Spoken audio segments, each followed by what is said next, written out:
शारदां देवीं रामकृष्णं जगद्गुरुं पादपद्मे तयोः श्रित्वा प्रणमामि मुहुर्मुहुः। भगवान श्री रामकृष्ण देव, जगज्जननी श्री माँ शारदा देवी, যুগাচার্য স্বামী বিবেকানন্দকে আমার ভক্তিপূর্ণ প্রণাম নিবেদন করি। ভক্তিপূর্ণ প্রণাম জানাই স্বামী নিরঞ্জনানন্দজি মহারাজকে। আজকে তাঁর পুণ্য জন্মতিথি। সুধী ভক্তবৃন্দ, আপনাদেরকে আন্তরিক শ্রদ্ধা ও শুভেচ্ছা জানাই। আজ আমাদের শ্রীরামকৃষ্ণ ভক্তমণ্ডলীর কাছে অন্যতম পবিত্র দিন, খুব পুণ্য দিন। ঠাকুরের যারা সন্ন্যাসী পার্ষদ, তাদের অন্যতম হলেন স্বামী নিরঞ্জনানন্দজি মহারাজ। ঠাকুর যাদেরকে ঈশ্বর কোটি বলছেন, স্বামীজিকে বলছেন, রাজা মহারাজকে বলছেন, শরৎ মহারাজকে বলছেন, তেমনি নিরঞ্জন মহারাজকেও তিনি ঈশ্বর কোটি বলছেন। এনারা সবাই এক একজন দিকপাল। স্বামী নিরঞ্জনানন্দজি মহারাজ, তার পূর্বাশ্রমের নাম ছিল নিত্য নিরঞ্জন ঘোষ। তিনি স্বামীজির থেকে কয়েক মাস আগে তার জন্ম, আর তার শরীর রেখেছেন তিনি স্বামীজির থেকে 2 বছর পরে, প্রায় 2 বছর পরে। এই যে স্বল্প জীবন, অর্থাৎ এই মাত্র 42 বছরের জীবন, তার মধ্যেই তিনি কত কাজ করছেন। রামকৃষ্ণ সঙ্গেও তার বিরাট অবদান। তো নিরঞ্জন মহারাজ যখন ঠাকুরের কাছে প্রথম আসেন, আজকে তো আমরা মাতৃ অনুধ্যান করতে করতে প্রথমে যেহেতু একটা বিশেষ পুণ্য দিন পড়েছে, সুতরাং আমরা মহারাজের কথা একটু স্মরণ মনন আমাদের না করলে কষ্ট হবে, করলেই আমাদের কল্যাণ। এগুলো কিন্তু অবশ্যই সমস্ত জিনিসগুলোই ভগবানের ইচ্ছায় হয়, ঠাকুরের কৃপায়। যে দেখুন, আজকে আমাদের পাঠের বা প্রসঙ্গ করার একটি দিন, নির্দিষ্ট দিন সাধারণভাবে যেটা হয়ে থাকে অন্ডাল বিবেকানন্দ ভাব প্রচার সোসাইটির উদ্যোগে, কিন্তু সেই দিনটায় যেমন কখনো কখনো এক একটি বিশেষ দিন পড়ে যায়, যেমন আজকে স্বামী নিরঞ্জনানন্দজি মহারাজের তিথি পুজো পড়েছে। তিনি যখন ঠাকুরের কাছে যান, প্রথম দিন তো ঠাকুর অনেক ভক্তকে নিয়ে বসে আছেন, ভগবান লাভের কথা ইত্যাদি বলছেন। তারপরে দেখা গেল নিরঞ্জন মহারাজকে দেখে তিনি কিন্তু বুঝতে পেরেছেন, কারণ তিনি তো বুঝবেনই, জহুরি জহর চেনে। ঠাকুর তো তার অন্তরঙ্গ যারা হবে তাদেরকে ঠাকুর ঠিক চিনে নিতেন। আরও অনেকে এসছেন, হয়তো বেশ কয়েকজন এসছেন, কিন্তু ঠাকুর চিনে নিয়েছেন যাকে চেনা, তাকে বলছেন যে ও খুব ভালো ছেলে। যেমন লাটু মহারাজকে দেখে বলেছিলেন যে ওর সাধুর লক্ষণ আছে দেখছি। এই রামদত্তকে বলেছিলেন, রামচন্দ্র দত্ত নিয়ে এসেছিলেন লাটু মহারাজকে প্রথম দিন যে দক্ষিণেশ্বরে। ঠাকুর এক একজনকে এক একভাবে বলেছেন, এবং ঠাকুর শিক্ষাও দিতেন কিন্তু অধিকারী ভেদে। এই আজকে যার জন্মতিথি, এই অধিকারী ভেদে কথাটা এলো বলে এই প্রসঙ্গে একটা ঘটনা মনে পড়ছে, বলার চেষ্টা করছি। দেখুন, তার আগে যেটা বলছিলাম, আমরা চিন্তা করছিলাম যে ঠাকুরের কাছে গেছেন, তো ঠাকুর তারপর তাকে আবার আসতে বলেছেন। যেমন ঠাকুর সবাইকেই মানে আবার এসো, আর বিশেষ বিশেষ কাউকে তো আরও বেশি করে বলতেন, যেমন তাকে চিনে নিয়েছেন এবং বললেন যে তিনি শ্রীরামচন্দ্রের অংশে জন্ম, মানে কাউকে কাউকে আইডেন্টিফাই করে দেন। কেউ যীশুখ্রিস্টের সঙ্গে এসছেন, তাকে আইডেন্টিফাই করে দিচ্ছেন যে তার সঙ্গে তিনি এসেছিলেন, তেমনি আইডেন্টিফাই করলেন যে রামচন্দ্রের অংশে তার জন্ম। তারপর নিরঞ্জন মহারাজ সেদিন ফিরে গেলেন, তারপর আবার পরের দিন এসেছেন। সেদিনও ঠাকুর তাকে একদম পাশে বসিয়ে বিভিন্ন রকম কথা বলছেন ইত্যাদি। তার তিনি রাত্রেবেলায় ফিরে যাবেন, তো তাকে ঠাকুর বলছেন আজকে থেকে গেলে হতো না। তো তিনি যেহেতু বাড়িতে বলে আসেননি, তাকে ফিরে যেতে হবে। তা তখন এদের সব বয়স কত, এই 20-21, যারা সব ঠাকুরের কাছে এসেছেন। দেখুন না, স্বামীজি 1863 সালে জন্ম, আর স্বামীজি মোটামুটি ওই 1881 থেকেই ঠাকুরের কাছে এলেন। তার সর্বোচ্চ 18 থেকে 19-20 এই বয়সের মধ্যেই কিন্তু এনারা বেশিরভাগই ঠাকুরের কাছে এসেছেন। এবং ওই ঠাকুর যাদেরকে অন্তরঙ্গ হিসেবে যাদেরকে একেবারে বেছে নিলেন, তাদেরকে ঠাকুর নিজের হাতে করে তৈরি করছেন। একেবারে প্রত্যেককে শিক্ষা দিচ্ছেন। এবং শ্রীরামকৃষ্ণের শিক্ষাগুলো এমন যে শিক্ষাগুলো মনে হচ্ছে নিরঞ্জন মহারাজকে দিচ্ছেন, মনে হচ্ছে মাস্টারমশাইকে দিচ্ছেন, মনে হচ্ছেন রাজা মহারাজকে দিচ্ছেন, সবই ঠিক আছে। কিন্তু অন্যভাবে চিন্তা করুন, এই শিক্ষাগুলো আলটিমেটলি কিন্তু আমাদের সবার জন্য। স্বামীজি তার শিষ্যকে বলছেন, শরৎচন্দ্র চক্রবর্তীকে, যে উত্তরগুলো দিচ্ছেন, শরৎচন্দ্র চক্রবর্তী প্রশ্নগুলো করছেন, সেগুলো মনে হচ্ছে আমরা প্রশ্ন করছি বা এই উত্তরগুলো আমাদের জীবনে কাজে লাগবে, আমাদের উত্তরণের জন্য সহায়ক, এই তো বিষয়টা। তো দেখুন, তার খুব ইচ্ছা, কিন্তু থাকতে পারলেন না, ফিরে যাচ্ছেন, কিন্তু যেন তার শরীরটা যাচ্ছে, মনটা কিন্তু ঠাকুরের কাছে পড়ে আছে। ঠাকুরও চাইছেন, নিরঞ্জনও চাইছেন। মানে আকর্ষণ দেখুন, ওই ভগবান ভক্তের জন্য কাঁদছেন, ভক্ত ভগবানের জন্য কাঁদছেন। পরের দিন যখন এসছেন, ঠাকুর একেবারে সেই দরজার কাছ থেকে তাকে টেনে নিয়ে একেবারে বুকে জড়িয়ে ধরলেন, আলিঙ্গন করে তাকে বলছেন, কিরে এমনি নিরঞ্জন, এমনিভাবে সময় নষ্ট করলে হয়? ভগবান লাভ করবি কবে? ভগবানের পাদপদ্মে তোর সম্পূর্ণ মনটা থাকবে, তুই সময় নষ্ট করছিস কেন? তোর জন্য তো আমার কষ্ট হচ্ছে। নিরঞ্জন মহারাজ অবাক, কেমন মানুষ, কি মহামানব, যার আমার ভগবান লাভ হবে কিনা তার জন্য এত ব্যাকুলতা, এত ভালোবাসা। এই হচ্ছে অহেতুকী ভালোবাসা, কোনো হেতু নেই। শ্রীরামকৃষ্ণ সবাইকে এই অহেতুকী ভালোবাসা। আবার স্বামীজিও দেখুন, এনারাও ঠাকুরকে ঠিক অহেতুকী ভালোবাসা। এই অহেতুকী ভালোবাসার প্রসঙ্গে ওই ঘটনাটা যেটা আমরা ভাবছিলাম সেটা একটু স্মরণ করে নিই। অধিকারী ভেদে ঠাকুর কেমন শিক্ষা দিতেন। ঠাকুর বলতেন, একটাই ঘটনা দেখুন, মানে অনেক সময় মনে হতে পারে যে কেমন কন্ট্রাডিক্টরি অ্যাটিটিউড বা কন্ট্রাডিক্টরি ভিউ, মানে ঠাকুর একজনকে একই প্রেক্ষাপটে একটা শিক্ষা দিচ্ছেন, আরেকজনকে আরেকটা শিক্ষা দিচ্ছেন, এটা কেমন? তা নয়, ঠাকুর দুর্বলতা দূর করতে চাইতেন। মানে যার ভেতর যদি দেখা যায় যে এটা কোনো একটা যে ঘাটতি আছে, সেটাকে তিনি যাতে না থাকে তার জন্য ঠাকুর তাকে প্রপার শিক্ষা দিতেন। আবার কারোর মধ্যে হয়তো ওই আচরণটা ঠিক নয়, তাকে কন্ট্রোল করার জন্য ঠাকুর তাকে সেইভাবে শিক্ষা দিতেন। সেটা অধিকারী ভেদে, এই অধিকারী ভেদে কথাটা ঠাকুর বুঝতেন, মানে ঠাকুর সেইভাবে করতেন। তো কেমন হচ্ছে দেখুন, একদিন ওই দক্ষিণেশ্বরে নৌকায় করে আসছেন স্বামী যোগানন্দজি মহারাজ। আপনারা জানেনই ঘটনা। খুব স্বাভাবিকভাবেই নৌকায় আরও অনেকে আছেন। তো স্বামী যোগানন্দ মহারাজ একজন যাত্রী, অন্যান্য যাত্রী বেশ কয়েকজন ঠাকুরের সম্বন্ধে কিছু খারাপ কথা বলেছেন। আর শ্রীরামকৃষ্ণের সম্বন্ধে খারাপ কথা স্বামী যোগানন্দ মহারাজ খুব বিঁধছে, তীরের মতো, খুব কষ্ট হচ্ছে।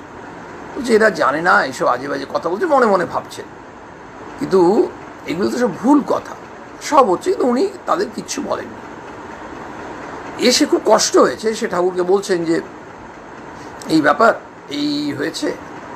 তখন ঠাকুর বলছেন, ওরে তুই শুনলি, মানে গুরুর নিন্দা, তুই আমার কথা শুনলি, আমার সম্বন্ধে এইসব বলছে, তুই দেখলি যে এগুলো সত্য নয়, তুই কোনো প্রতিবাদ করলি না, ওদের কিছু বললি না? তাকে বললেন, যোগীন মহারাজকে এটা বললেন। কয়েকদিন পরে নিরঞ্জনানন্দ মহারাজ একদিন দক্ষিণেশ্বর আসছেন নৌকায় করে।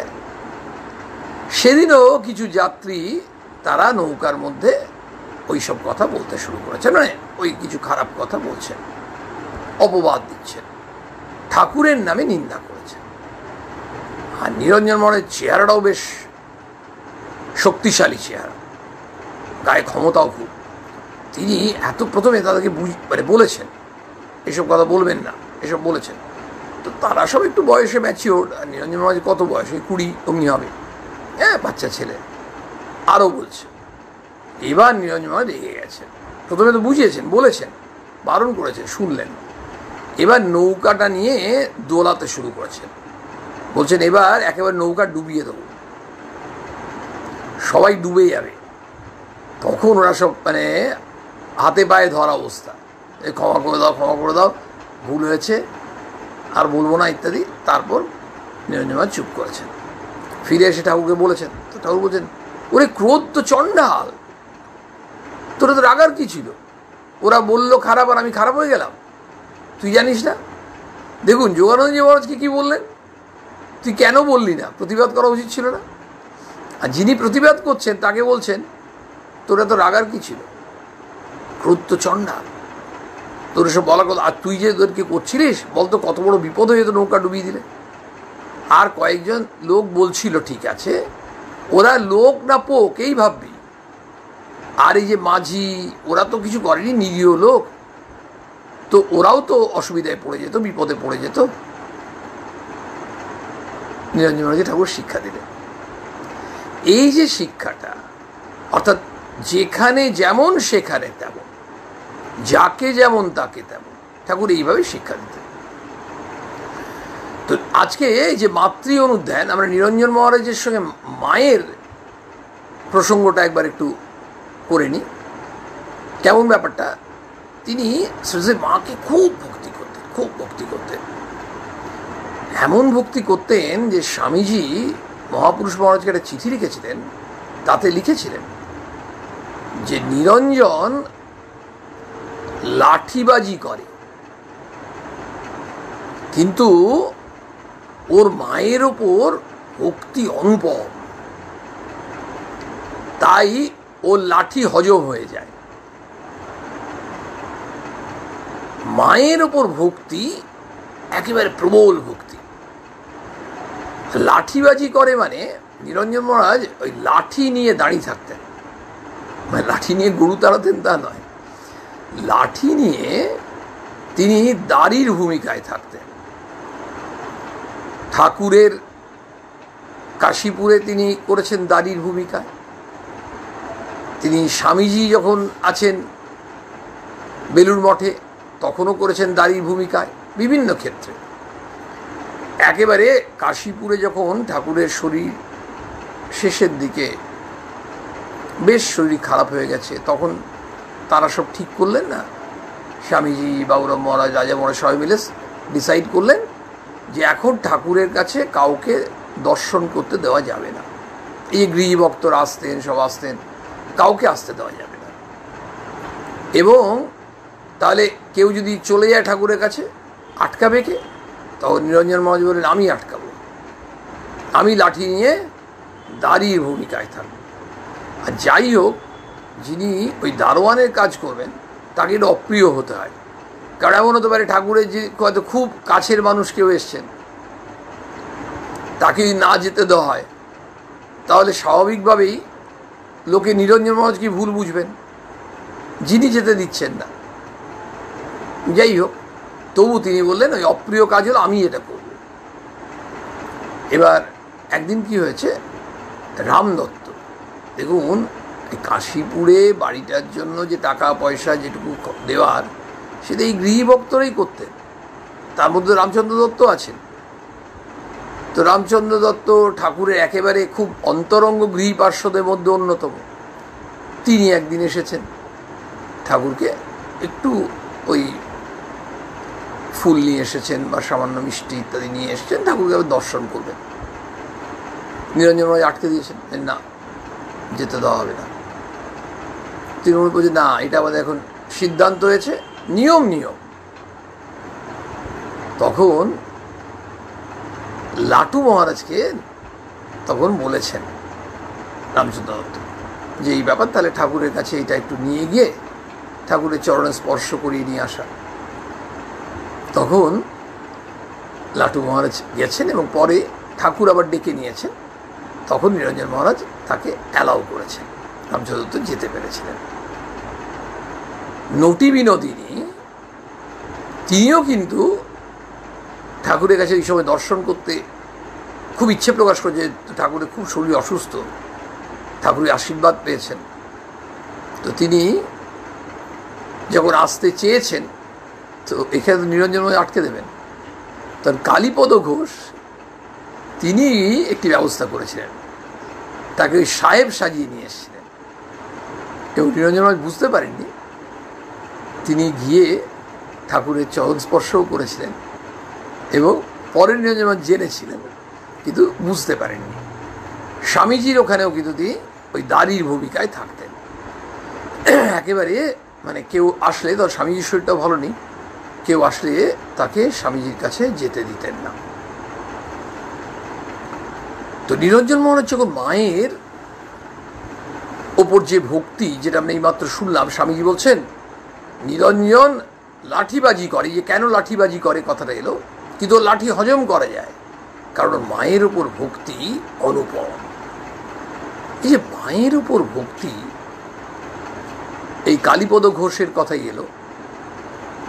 তার বাড়িতে যখন ঠাকুরের ছবি ছিল, তো নিরঞ্জন মহারাজ বলেছিলেন যে মায়ের ছবি কোথায়, মানে মা। তখন বলছেন ইনি আমার বাবা, ইনি আমার মা।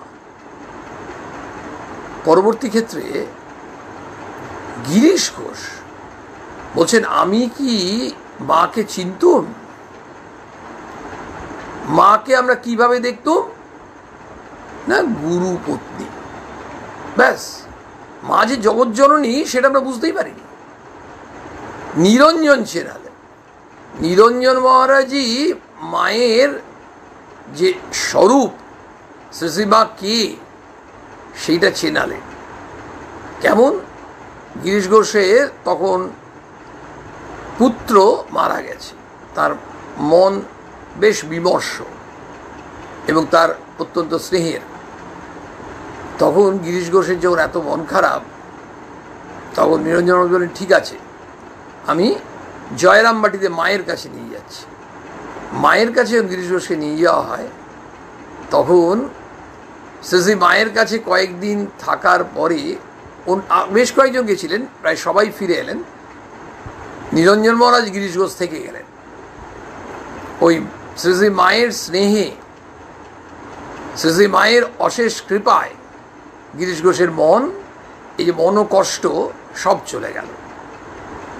নিরঞ্জন মহারাজ এই ব্যবস্থাটি করলেন। আর নিরঞ্জন মহারাজের নিজের শরীর যাওয়ার আগে তিনি কি করেছিলেন? তিনি বলেছিলেন যে আমি মায়ের কাছেই, মায়ের কাছে গেছেন, নিয়ে বলেছেন আমি মায়ের হাতে রান্না খাবো, মা আমাকে খাইয়ে দেবেন, মা আমাকে জল দেবেন, সব মা করবেন।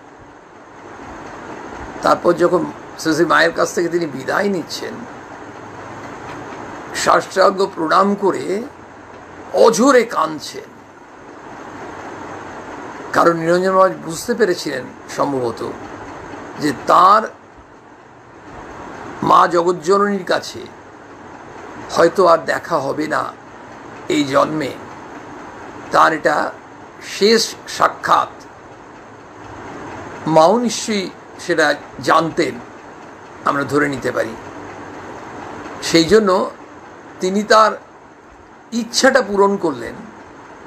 মায়ের কাছে মায়ের রান্না, মায়ের হাতে খাবেন, মা সব করে দেবেন। এই কয়েকটা দিন একেবারে ছেলে মায়ের আদর খাবেন, জানেন যে আমি এবার শরীর ছাড়ব কিছুদিনের মধ্যে। নিরঞ্জন মহারাজ ঠাকুরের কাছে তৈরি হচ্ছেন, তখন ঠাকুর তো অনেক শিক্ষা দিয়েছেন। দেখুন, একটা শিক্ষা আমাদের সাধারণ মানুষের জন্য খুব অ্যাপ্রোপ্রিয়েট। ঠাকুর একদিন নিরঞ্জন মহারাজকে বললেন, দেখ নিরঞ্জন, সংসারী মানুষরা, তুই যদি ৯৯টা উপকার করিস, ১০০টার মধ্যে ৯৯টা, আর একটা যদি তাদের অপকার বা তাদের পছন্দসই কিছু করলি না, তাহলে সংসারী মানুষরা কি করবে জানিস? ওই 99টা উপকার করেছিলি সব ভুলে যাবে। ওই যে একটা যে তোর পছন্দসই হয়নি, সেইটা মনে রেখে তোকে গঞ্জনা করবে, সম্পর্ক ছেড়ে দেবে, এই ধরনের বিষয়টা দেখুন। বলেই থামছেন না, এবার বলছেন আর যদি তুই ভগবানের পছন্দের জিনিস, ভগবান যেগুলো পছন্দ করেন সেটা মাত্র একটা করিস, মানে যাতে ভগবান প্রীত হবেন, আর ভগবান যেগুলো পছন্দ করেন না, ভগবানের দৃষ্টিতে যেগুলো অপরাধ মনে হয়, তেমনি তুই 99টা করিস, 99টা ভুল কাজ করলি, ভগবান ওই 99টা ভুল কাজ ক্ষমা করে দেন। ওই যে একটা ভগবানের প্রীতি সঞ্চারের কাজ করেছিস, ভগবান সেটাই মনে রাখেন। এ মনে রেখে ভগবান সেই ভক্তকে সেইভাবে তাকে কৃপা করেন বা তাকে ওই অপরাধগুলো ক্ষমা করেন। তাহলে আমাদের সাধারণ মানুষের এটা একটা শিক্ষা, বিরাট শিক্ষা। আমরা যখন ভাবি যে ওই মানুষটার এত উপকার করেছি, সে আমাকে ভুলে গেল, ইত্যাদি ইত্যাদি, নিজেরাই ভাবি। তো আমরা এইমাত্র ঠাকুরের কাছে শুনলাম যে সংসারী মানুষের ধর্মই হচ্ছে 99টা উপকার করলো, একটা শুধু তার অপকার বা অসুবিধা করলো 100টার মধ্যে, ওই 99টা উপকার ভুলে যায়। এইটাকেই বড় করে দেখে তাকে যত রকম তার সম্বন্ধে আজে বাজে কথা বলে বা ইত্যাদি, পরনিন্দা বা নিন্দা চর্চা করে। আর ভগবান সেখানে একটা কাজ যদি আমরা ভগবানের পছন্দের করি, তাহলেই আমাদের কত কল্যাণ হবে। নিরঞ্জন মহারাজ সম্বন্ধে ঠাকুর একটি খুব বড় গুরুত্বপূর্ণ কথা বলতেন, যেটাও আমাদের জীবনে দরকার। দেখুন, ঠাকুর যেগুলো বলছেন, আজকে একটা বড় পবিত্র দিন, তো আমরা সবসময় দেখুন এই কথাগুলো হয়তো প্রসঙ্গ করি না, এই বিশেষ বিশেষ দিনেই করি। আমরা আগামীকাল বা আগামী পরশুই দেখুন নিরঞ্জন মহারাজকে নিয়ে অত প্রসঙ্গ হয়তো করবো না, যেমন আমরা শশী মহারাজকে নিয়ে হয়তো অত প্রসঙ্গ আজকে করছি না। কিন্তু শশী মহারাজ বলাতে মনে পড়লো একটা কথা, এই শশী মহারাজ নিরঞ্জন মহারাজ কিন্তু করেছিলেন ঠাকুরের যে অস্থি, ঠাকুরের শরীর যাওয়ার পর যখন যে অস্থিটা সেটা যে রাখা, তখন তো রামদত্ত কি বললেন, না এটা সম্পূর্ণ এই যে কলসিতে রাখা হচ্ছে, এটা পুরোটা আমার জগদ্দানে ওখানে সমাহিত করা হবে। তখন এদের খুব মন খারাপ যে আমরা ঠাকুরের এত সেবা করলাম, ঠাকুরের ইচ্ছেও ছিল মানে গঙ্গার ধারে কোথাও হবে, এই যে বেলুড় মঠ, তখন তার বেলুড় মঠ হয়নি। বিষয়টা হচ্ছে ওনাদের কিছুতেই পুরোটা মানে দেওয়ার ইচ্ছা নেই। তখন স্বামীজি আবার তাদের বোঝালেন, আরে আমরা ঠাকুরের আদর্শটা ধরে থাকব, আমরা ওইটা পেলাম আর না পেলাম এটাই তো আসল। কিন্তু ওই ফাঁকে শশী মহারাজ, নিরঞ্জন মহারাজ কী করলেন, ওই কলসি থেকে অর্ধেক আরেকটা কলসিতে ট্রান্সফার করে সেটা ভক্ত বলরাম বসুর বাড়িতে পাঠিয়ে দিলেন। রামদত্তরা জানতেও পারলেন না বাকিটা ওই কলসিতে ছিল। মানে এই যে মানে দেখুন, শশী মহারাজ বলতে বলতে শশী মহারাজের কথা এলো ইত্যাদি, কিন্তু আমরা সাধারণভাবে কি হয় যে অন্য দিন আমরা অতটা করি না, কিন্তু এই বিশেষ দিনে তো আমাদের সুযোগ হচ্ছে। তাহলে দেখুন ঠাকুর কি বলছেন নিরঞ্জন মহারাজের সম্বন্ধে একটি অসাধারণ গুণের কথা। বলছে নিরঞ্জন খুব সরল, অত্যন্ত সরল, ওর মনে কোনো কপটতা নেই, আর সরল হলেই ভগবান লাভ করা যায়। তাহলে দেখুন আমাদের ঠাকুর বলছেন মনুষ্য জীবনের উদ্দেশ্য হচ্ছে ভগবান লাভ। এই ভগবান লাভ করতে গেলে কত সাধনা ইত্যাদি ইত্যাদি বলছেন, অভ্যাস, জপ, ধ্যান, এগুলো সবই আমাদের শ্রীরামকৃষ্ণদেব বলছেন। কিন্তু তার সঙ্গে আরেকটা কথা বলছেন বারবার, যে যত সরল হবে তার মনে কোনো জটিলতা নেই, তার মানে ভাবের ঘরে চুরি নেই। মন আর মুখ কখন এক হয়, যখন সরল হয়।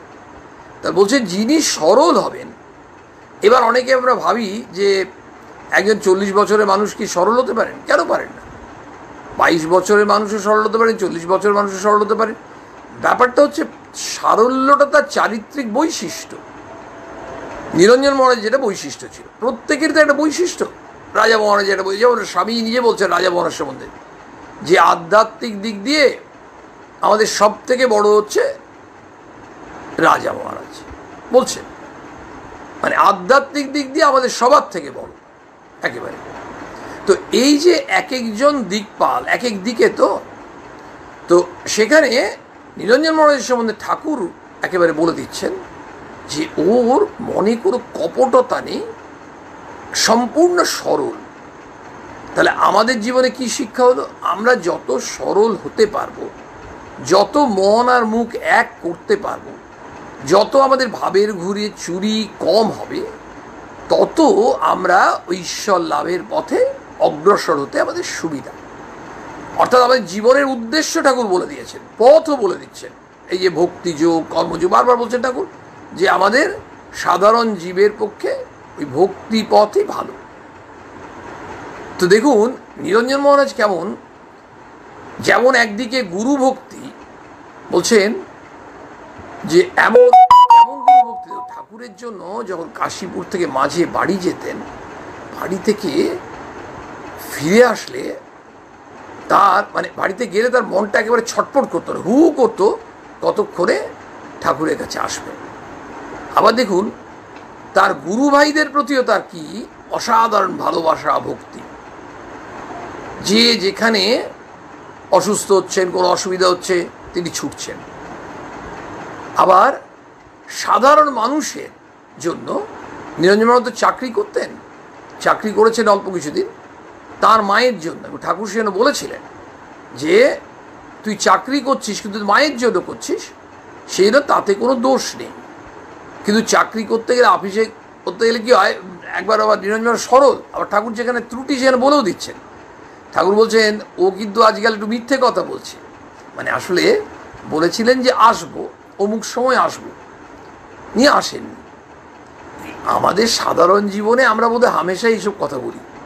আমাদের বাড়িতে যে কালকে ঠিক যাবো, কালকে না এই সপ্তাহে একদিন যাবো, এই সপ্তাহে কেন, হয়তো এই মাসটাতেই আর গেলাম না। কিন্তু কেন আমরা বলি আমরা জানি না। আমরা যদি চেষ্টা করবও বলি তাতেও বোধহয় কিছুটা সত্য হবে। ঠাকুর বলছেন সত্য হচ্ছে কলিযুগের তপস্যা। ঠাকুর কোথায় খবর বললেন যে তোমার বাড়িতে যাবো, সৌম্য মল্লিক যদু মল্লিকের বাড়িতে বললেন যাবো, নিয়ে রাত 10টার সময় তার মনে পড়ছে যে আর যাবো বলেছিলাম। ভাগ্নেকে বললেন চ চ চ, গিয়ে কোথায় ওই পাটা একটু ঢুকিয়ে তাই বলে আমি এসেছি আমি এসেছি আমি এসেছি, মানে ওই যে তিনি এসেছিলেন তিনি কথাটা রেখে দিয়ে গেলেন। তো এই আমরা তো জানি ধনী কামারিনীকে কথা দিলেন ওই ছোট্ট গদাই যে তাকে ভিক্ষা বা করবেন, কেউ রাজি করাতে পারলেন যে না তার হবে না, ভিক্ষে মা ধনী কামারিনী হতে পারে না শাস্ত্র মতে ইত্যাদি। তা ছোট্ট গদাইকে কি কেউ রাজি করাতে পারলেন? এই বিষয়ে পারলেন না, তার কথাই থাকলো, কারণ এই কথা দিয়েছেন। তো সত্যের এমন আট, তো এই সত্যের আটের কথা তখন এই নিরঞ্জন মহারাজ বলছেন যে ও কিন্তু আজকাল মিথ্যে কথা বলছে। তারপর এনারা কেউই মিথ্যে কথা বলতেন না, ওই হয়তো কখনো উনি বলে ফেলেছেন। তারপর এদের প্রত্যেকেরই ভিত্তি ছিল সত্যের ওপর। স্বামীজি বলছেন না, সত্যের জন্য সব কিছু ত্যাগ করা যায়, কিন্তু কোনো কিছুর জন্য সত্যকে না। চিরটা কাল সত্যকে ধরে থাকলেন। রাজা মহারাজ একদিন সামান্য মিথ্যে কথা ইয়ার্কি ছলে বলেছেন, তখন ঠাকুর বলছেন এই তোর দিকে আজ তাকাতে পারছি না কেন? রাজা বুঝতে পারছি না কী অন্যায় করেছে। তারপর দেখলেন যে মিথ্যে কথা বলেছেন। তাহলে ব্যাপারটা হচ্ছে ওই যে জায়গাটা, মানে বলছেন ইয়ার্কি করেও ঠাট্টা করেও মিথ্যে কথা বলতেন, এই ঠাকুরটা বলছেন। এটাও আমাদের জীবনের শিক্ষা, এটা আমাদের অভ্যাস করার চেষ্টা।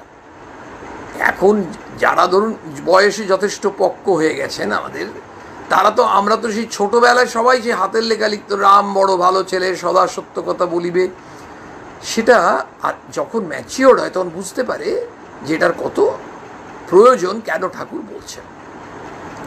তো তার এই ধরনের বিরাট অবদান। তো রামকৃষ্ণের সঙ্গে যে দেখুন, আবার আমরা দেখছি স্বামীজি এই যে গুরুভাইদের প্রতি ভালোবাসা, স্বামীজি ফিরছেন পাশ্চাত্য থেকে 1897 সালে, একই বিবেকানন্দ তো যখন তিনি ভারতবর্ষ ছেড়ে পাশ্চাত্যে গেলেন, তখন স্বামীজিকে সি অফ করতে এসেছিলেন কজন? আলাসিঙ্গা পেরুমল আর 2-3 জন। তিনি তাই কে চেনে, কে মানবে? কপরদক্ষিণ সন্ন্যাসী, হ্যাঁ, তাকে তো কেউ চেনে না। স্বামীজি যেন বলেন না, আমাকে যেতে হবে। কারণ যদি তিনি তার যে পরিচয় সেটা এখানে মানুষ, ভারতবর্ষের মানুষই তাকে ঠিক ঠিক না চিনতে পারে, তাহলে স্বামীজি কাজ করবেন কী করে? স্বামীজি কিন্তু পাশ্চাত্যে ওই ধর্ম মহাসভায় যোগদান করতে গেলেন তা নয়, ওই সাধারণ মানুষের দুর্দশা দূর করবেন, তাদের কষ্ট যন্ত্রণায় কষ্ট পাচ্ছেন, সেই জায়গা থেকে তিনি কিন্তু গেলেন। ফিরলেন 1897 সালের 15ই জানুয়ারি। কলম্বোতে তখন এই গুরুভাইদের পক্ষ থেকে রিসিভ করতে গেছিলেন কে? নিরঞ্জন মহারাজ। নিরঞ্জন মহারাজকে রিসিভ করলেন। তারপর স্বামীজির সঙ্গে সঙ্গে সঙ্গে সঙ্গে তিনি বিভিন্ন জায়গায় গেলেন, এবং শুধু তাই নয়, ঠাকুরের ভাব তিনি বিভিন্ন জায়গায় প্রচার করলেন। কাশীতে গেছেন, কাশীতে স্বামী অচলানন্দ তার বাড়িতে সেই ঠাকুরের পুজো, ঠাকুরের পটে যে পুজো হবে, ঠাকুরের তিথি পুজো ছিল, তখন নিরঞ্জন মহারাজ ওখানে ছিলেন। তিনি গিয়ে নিজের হাতে করে পুজো করলেন, তিনি ঠাকুরের মহিমার কথা বললেন, কত ভক্ত এসে তারা শুনলেন। তিনি, যাকে আমরা জানি স্বামীজির অন্যতম শিষ্য স্বামী নিশ্চয়ানন্দ, তিনি কিন্তু পূর্বাশ্রমে, তিনি আগে মিলিটারিতে ছিলেন। এই যে আর্মিতে সেই মানুষটাকে কিন্তু ইন্সপায়ার করেছিলেন, তার পেছনেও নিরঞ্জন মহারাজের অবদান রয়েছে। এই যে নিরঞ্জন মহারাজ যখন শরীর ছাড়বেন, তার আগে তিনি ওই যে শ্রী মায়ের কাছে গেলেন বললাম, তো এই শুধুমাত্র গিরিশ ঘোষকে নিয়ে গেছেন বা কয়েকজনকে নিয়ে গেছেন তা নয়, মায়ের কথা তিনি ওই ভক্তদের কাছে ও মানুষের কাছে অনেক বেশি করে প্রচার করলেন। এবং শ্রী শ্রী মাকে তো এমনি সাধারণ গৃহীরা তো চিনতে পারেনি। তিনি ইভেন গিরিশ ঘোষ যখন এসে মায়ের ভাইদেরকে জয়রামবাটিতে বলেছিলেন যে মা কে, মা সাক্ষাৎ জগদম্বা, তারা তো জানতো আমার দিদি। মা নিজেকে তো কোনোদিন প্রকাশ করছেন না। আবার যখন জয়রামবাটিতে একটা ছোট্ট ওই কাওয়ার পুকুরে ওই সেই হরিশ, সে যখন একটু মাকে উত্ত্যক্ত করেছিল, মা তখন একেবারে সেই মূর্তিতে ধরেছিলেন এবং সে ভয়ে পালিয়েছিল। কিন্তু সেটা শুনে পরে নিরঞ্জন মহারাজ কিন্তু জয়রামবাটিতে চলে এসেছিলেন, এবং তাকে দেখে ওই হরিশ ভয়ে পালিয়ে গেছিল কামার পুকুরে। আরেকটি ঘটনা মনে পড়ে যাচ্ছে, এই যে গুরু ভাইদের, তাদের প্রতি যে তার বিরাট শ্রদ্ধা, ভালোবাসা, এবং নিজের জীবনকে পর্যন্ত বাজি রেখে তিনি করতেন কত সময়। একটা ঘটনা বলি, আটপুরে আমরা জানি যে বাবুরাম মহারাজের মা যখন ডেকেছিলেন, তারা গেছিলেন, এই স্বামীজিরা বেশ কয়েকজন গেছিলেন। ধরুন যারা গেছিলেন তাদের মধ্যে কিন্তু নিরঞ্জন মহারাজ ছিলেন, সারদা মহারাজও ছিলেন, স্বামীজি ছিলেন ইত্যাদি, সবাই জাননি, আমরা জানি। তখন ওখানে একটি বিরাট পুকুর ছিল।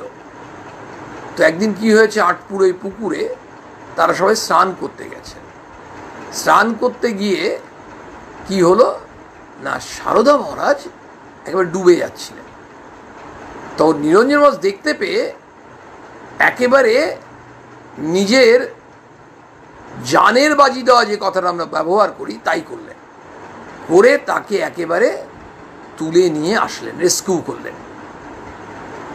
মানে সত্যিকারে সেদিন যেন সারদা মহারাজের প্রাণ বাঁচিয়েছিলেন নিরঞ্জন মহারাজ।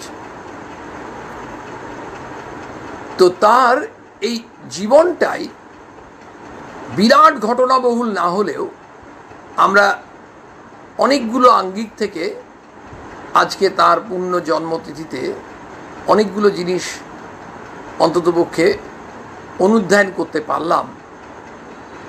এবং শেষের দিকে তার তো 1904 তিনি শরীর ছাড়ছেন।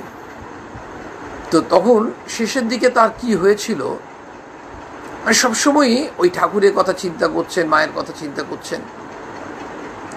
তখন একদিন মানে প্রায় এবার শরীর যাবে, তিনি কারো সেবা নিতেন না, কারো সেবা নিতেন না। ইভেন মানে তার শরীর খুব খারাপ, কিন্তু তবু সেবক আছেন, কিন্তু সেবককেও সাধারণত অ্যালাউ করতেন না। তো শেষের দিকটা তো একটু করতেই হতো। তো যিনি সেবক তিনি তার কাছে এসে একটু কাছাকাছি আছেন, তিনি তো বুঝতে পারছেন যে এবার তিনি শরীর ছাড়বেন। তিনি তখন তাকে বলছেন, সেবক, তুমি কি আমাকে নিশ্চিন্তে মরতেও দেবে না? মানে অর্থাৎ তিনি পরিষ্কার বলছেন, তুমি কি আমাকে নিশ্চিন্তে মরতেও দেবে না? সেবক খুব কুণ্ঠাবোধ করেছেন, স্বাভাবিকভাবেই তিনি একটু দূরে সরে গেছেন। তার একটু পরেই তিনি তার শরীর ছেড়েছেন। দেখুন, আমরা স্বামী নিরঞ্জনানন্দজি মহারাজের পূর্ণ জন্মতিথিতে আজকে মাতৃ অনুধ্যান বা মাতৃ প্রসঙ্গ আমরা আলাদাভাবে নিশ্চয়ই করলাম না, কিন্তু মাতৃ প্রসঙ্গ তো করলাম। মায়ের কাছেই তো তিনি তার শেষ ইচ্ছা প্রকাশ করছেন, মানে একেবারে যেন তিনি মায়ের কাছে বলছেনই যে আমি মায়ের কাছে খাবো, মায়ের কাছে মানে একটু আদর খাবো, খাবার খাবো, মা রান্না করবেন, সব কিছু মাকে করতে হবে। এই যে জায়গাটা, সেইটা তো তিনি পরিষ্কার বলছেন। সুতরাং মায়ের কথা, ঠাকুরের কথা সে তো আসবেই। আর ঠাকুর এই যে তাদের বাছাই করা যে ছেলেগুলো, ঠাকুরের বাছাই করা ছেলে, মানে মায়ের কথাটা বলছি, মা বলছেন না, ঠাকুর বাছাই করা ছেলেদের নিয়ে লীলা করলেন আর আমার জন্য পিঁপড়ের সার রেখে দিয়ে গেলেন। তো আমরা সেই সাধারণ মানুষ, সাধারণ জীব, এই অন্ধকারে পোকার মতো কিলবিল করছি। মা সকলকে প্রতি মুহূর্তে রক্ষা করছেন এবং মা আদ্যা শক্তি, সেই ত্রিপুরা সুন্দরী মা জগজ্জননী, সকলের কল্যাণ প্রার্থনা করি মায়ের শ্রীচরণে। আজকের এই পূর্ণ জন্মতিথিতে ঠাকুর মা স্বামীজিকে প্রণাম জানাই, স্বামী নিরঞ্জনানন্দজি মহারাজকে প্রণাম জানাই, আপনাদেরকে শ্রদ্ধা জানিয়ে আজকের প্রসঙ্গ, আজকে তাঁদের চরণে আমার পুষ্পাঞ্জলি নিবেদন করলাম।